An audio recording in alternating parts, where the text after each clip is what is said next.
Hello, the initiated. My name is Marcus Junikala, and today I thought I'd make an update video. So much has happened and is happening that I thought I'd cram it all together to let you know what's been happening and what is happening. And in all honesty, this is as much for me as it might be for someone watching or listening, because the past 2 months have been so absolutely crazy for me that I really haven't processed everything that has happened. I really haven't consolidated that and integrated that. And I really felt like I needed a bit of forest walking to clear my head, talk this through, and really figure out where I stand in relation to everything that has been happening. So as you can see, we're back in the woods, back where I think we've done most of the Be a Better Artist episodes. I really miss this, in all honesty. I feel like walking in the woods consistently improves the quality of my life. It's the solitude, it's the quietness, it's the nature. There's nothing quite like just walking here, talking, clearing your head. A bit of nostalgia for me to be back here. And actually I have quite conflicted and sad emotions about being here because they've cut down a lot of this forest. I don't actually know why or when, but this is completely different and it's so much more open. And that is sad for me because this was a special place for me. It was a beautiful place. It still is, but not quite so much. And I can't help myself but think that maybe this is a message. Maybe it is some kind of a lesson that I came here for something old, something comforting, something familiar, something safe, soothing, and so forth. And now it's no longer here. The woods are gone. Now, obviously, we've talked a ton on the podcast about letting go. We've talked about the only constant in life really being change. And I've learned those lessons. I know them to be true. And while this obviously saddens me and gives me conflicted emotions, I do recognize that nothing stays the same and life always moves and changes. And so it has been for me in recent times. But just because things change doesn't necessarily mean they're worse. And it certainly doesn't mean we can't enjoy those things. It doesn't mean we can't build something new and move onwards and upwards. And it's precisely the sense of loss and sadness and conflictedness that roots us down to our past. And while the past might be gilded with gold, while it might be safe, secure, soothing, comfortable, it is gone. It lives in our hearts. But in terms of returning to it, regressing, going back to that more infant state, that is truly not accessible to us anymore in the present. And if you can't let go of that sadness, of that loss, then you're stuck in the past and then you can't build anything out into the future. So that was already way more of metaphorical, philosophical content that I intended to talk about. But since I had these conflicted emotions, I thought it best to bring it up. After all, this is really just an update video. This is me rambling in the woods, talking to myself and hopefully maybe someone there. So going to the updates, we had a kid. So that is obviously mind-boggling, life-changing, amazing. It truly makes me speechless. Words haven't exactly caught up with what I'm feeling and what I'm experiencing. but he's an amazing baby boy. And obviously I'm pressed on time. It has a huge impact on your life and how you set it up. I haven't adjusted to that yet, but I'm certainly trying. Like everything, it's a work in progress. You learn as you do it. I just love spending time with him, just holding him, interacting with him. It's deeply and profoundly meaningful and enjoyable. Obviously, taking care of babies is incredibly demanding and intense at times, but that's the name of the game. Comes with the territory. But right now, I'm just grateful that he's in good health, and everything else is just a bonus. Just trying to enjoy the experience, try and be present, try and remain grateful for good health, for shared time, and that's all.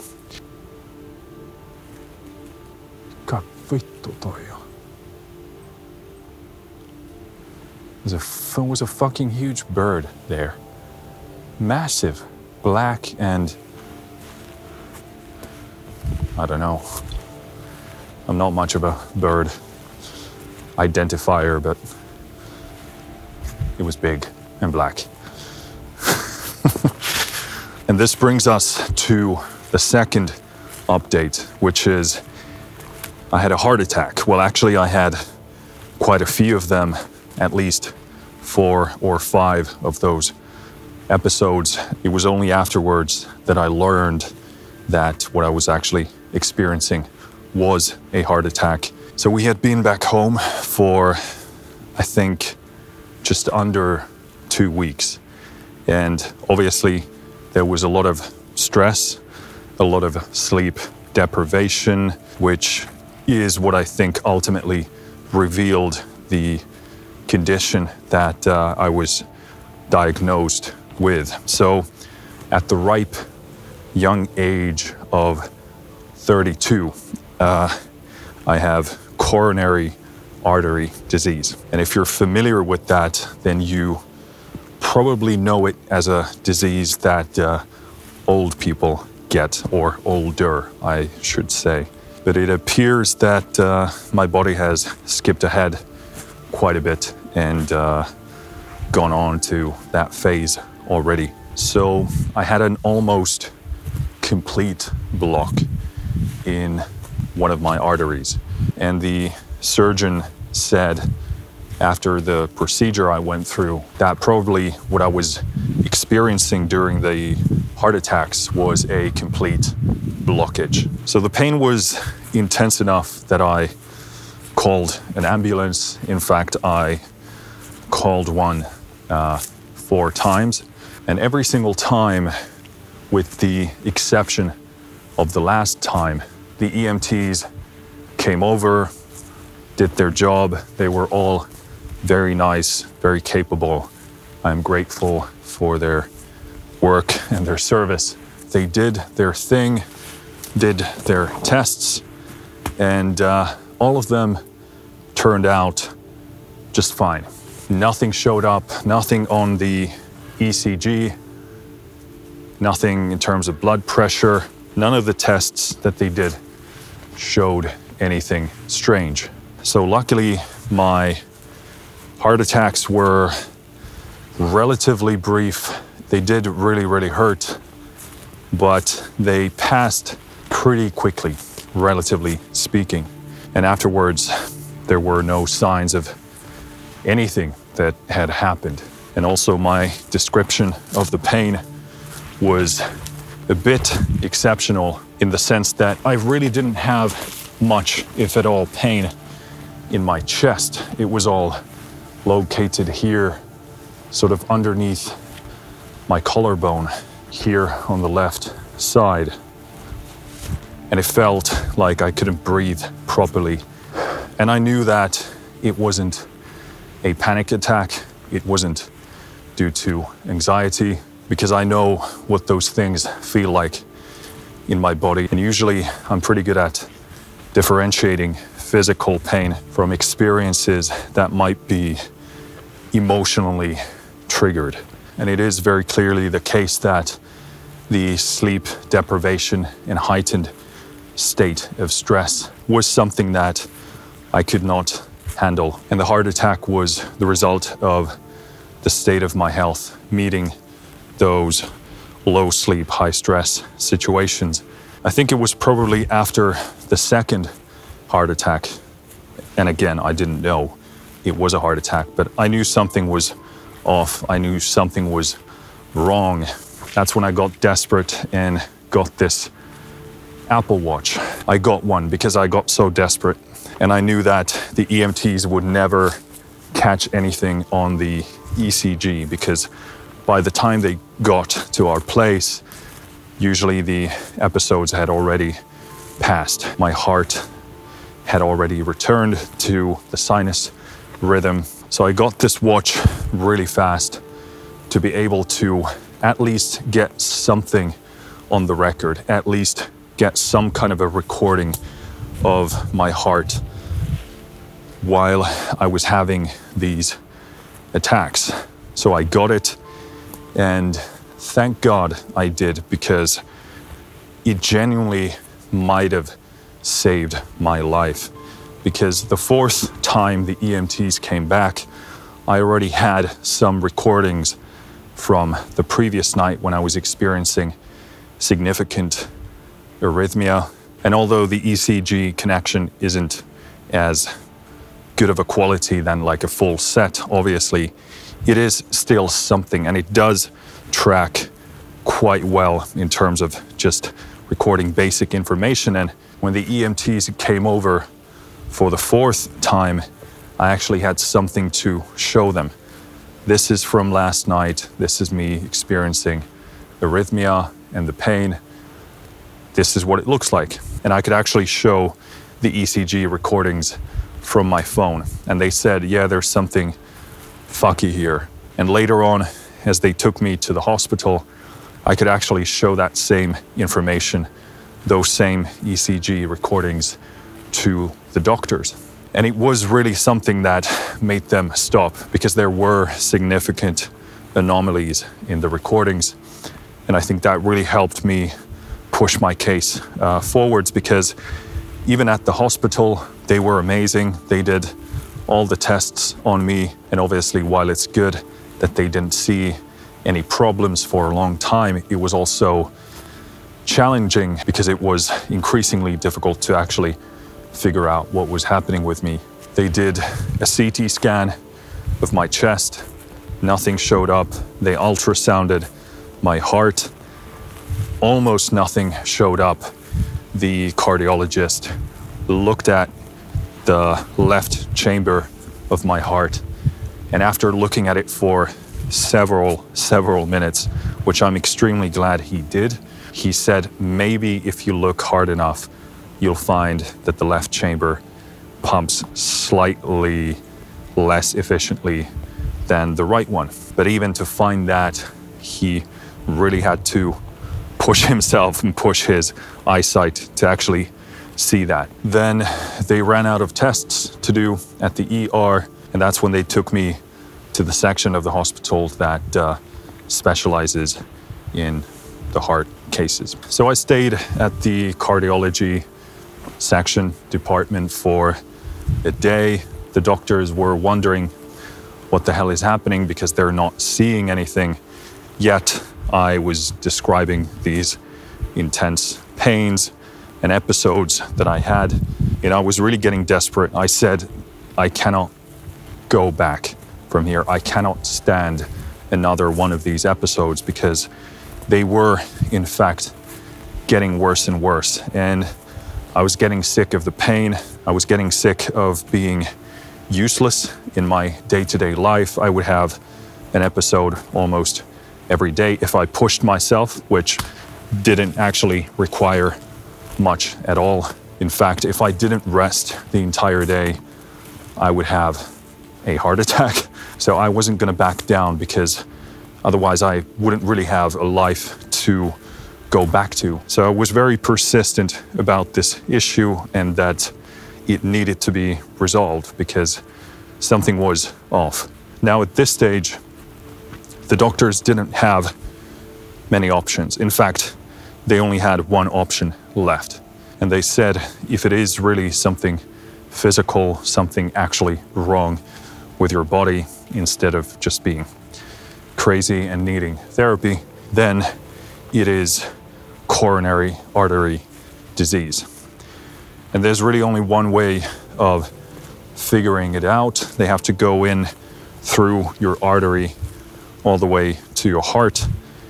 Then they inject this kind of, I don't know what it's called in English. We call it varjoaine in Finnish, which is shadow substance. But basically it helps the CT scanners, to my understanding, which they use during the procedure to see the conditions of the arteries. And as I was laying there on the procedure table, and yes, you are awake, they only do a local numbing of the wrist that they go through.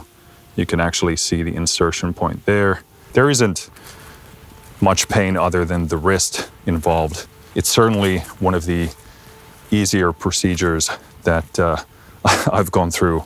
Obviously, it is pretty alarming or intense in terms of knowing what's happening, but it isn't actually that bad in practice.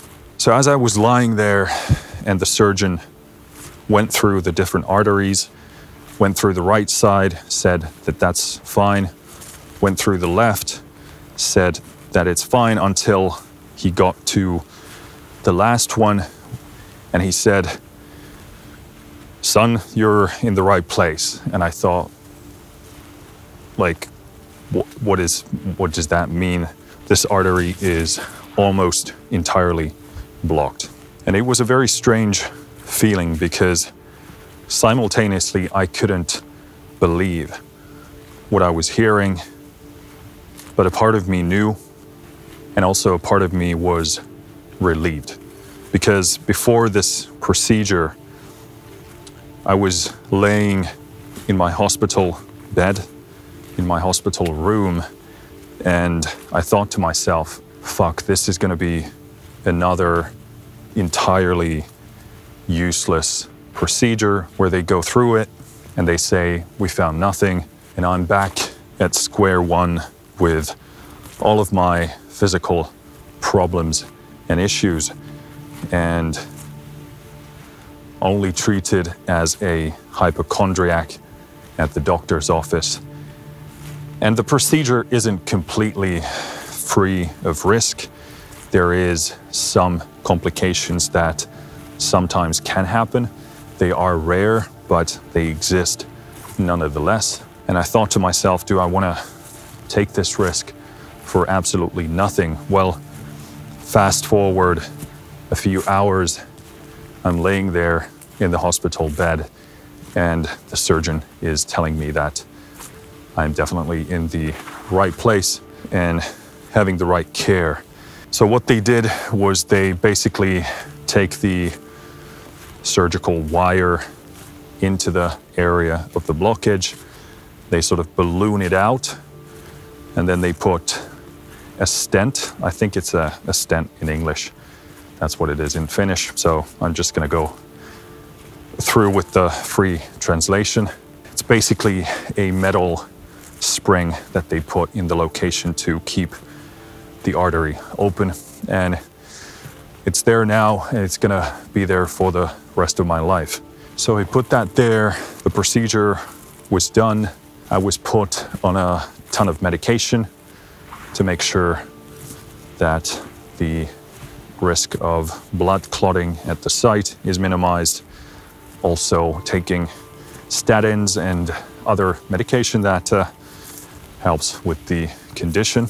And although this whole ordeal of a heart attack and that procedure, while it is shocking and might sound shocking and intensive, more than anything else, I was relieved because finally I found something that explained at least parts of my condition. And for the first time, they found something that might explain why I'm going through what I'm going through.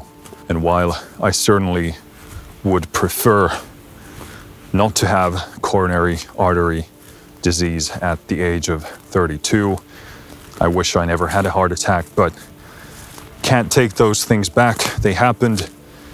But in that moment, I was relieved because I finally had something to go with. I had a piece of factual information about my condition. They had to go all the way to find it out. Now, in hindsight, they wouldn't have had to, because there are ways to identify it sooner. And reading the symptoms of the disease, it was very clear that I had just about all of them.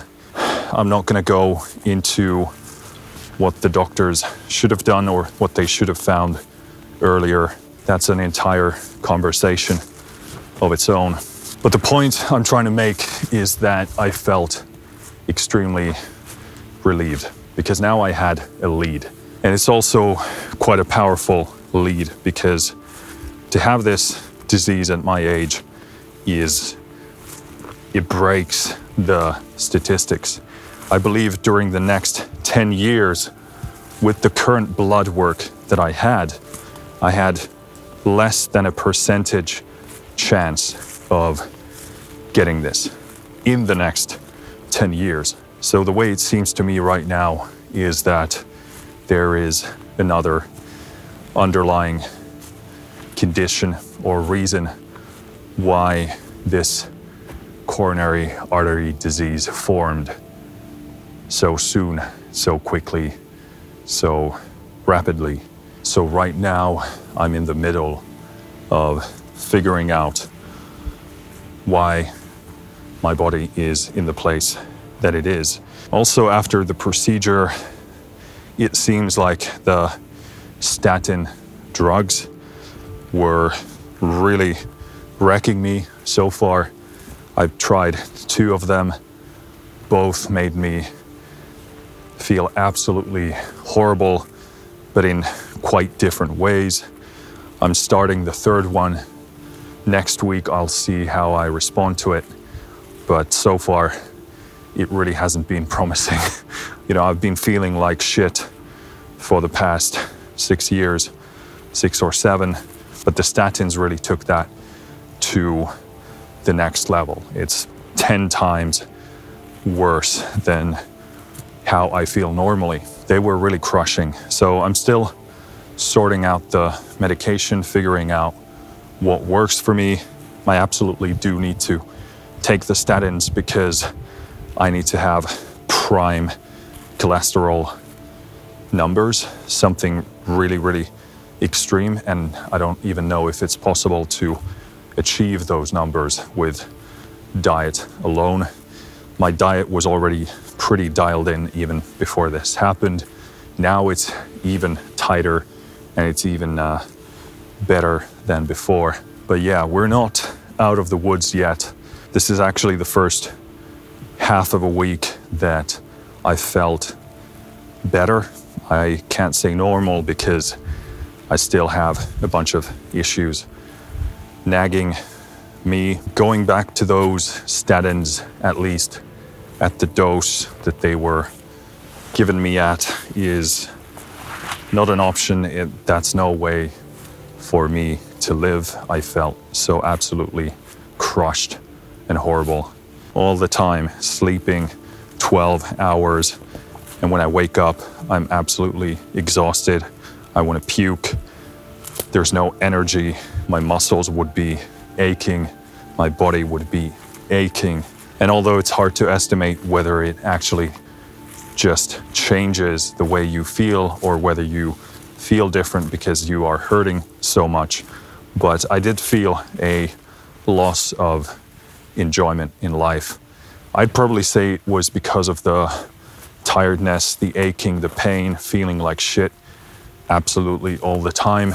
Because when you feel like that, you're not exactly excited about being alive because you don't have the energy to do any of the things that you want to do. I would get irritated by absolutely everything. I didn't even have the energy to hold a conversation.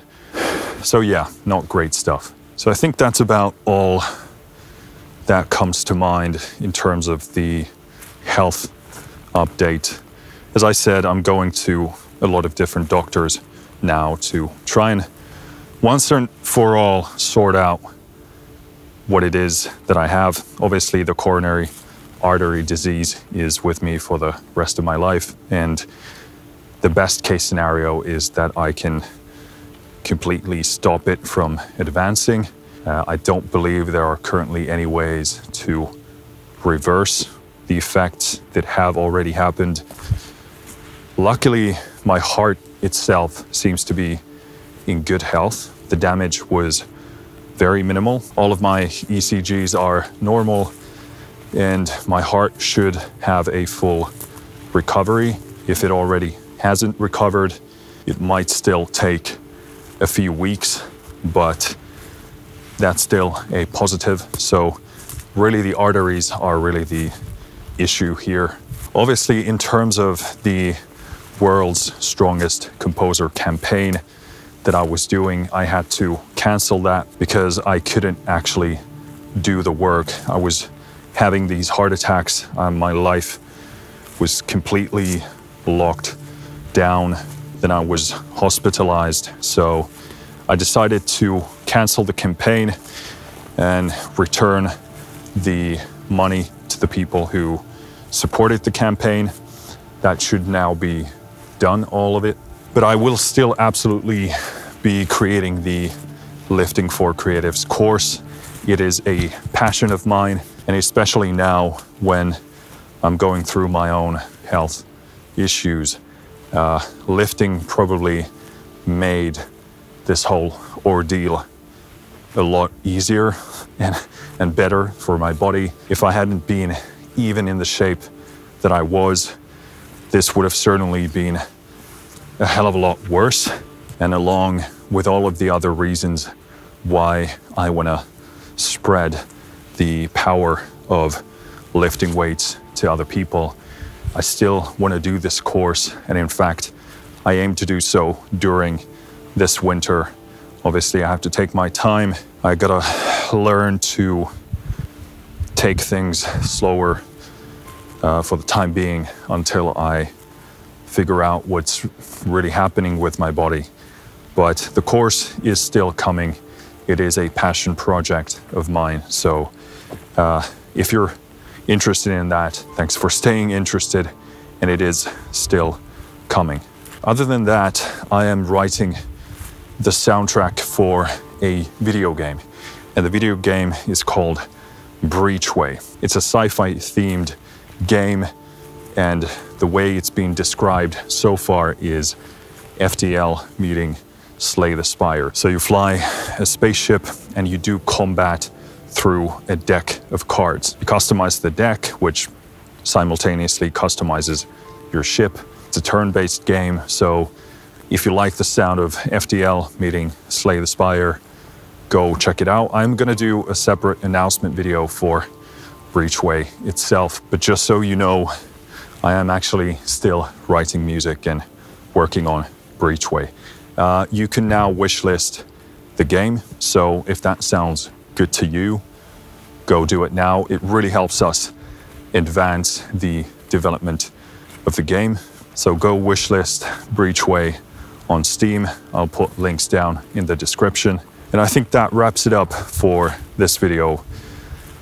Baby heart attack video game, and also Lifting for Creatives. But that's it for this episode. This was actually a far longer video than I anticipated. Bit of a therapy session for me, I guess. Hopefully you've been doing well. Hopefully you've been in good health. And if not, hang in there, look for solutions, look for ways to make it better. You can never give up. Always try and look forward, try and move forward. That's sometimes all we can do. even when things get really, really dark, and learn to see the light in things that are there and things you can appreciate and be grateful for. But that's it for this update. Thank you for listening. Thank you for watching. I'll see you next time. Finished.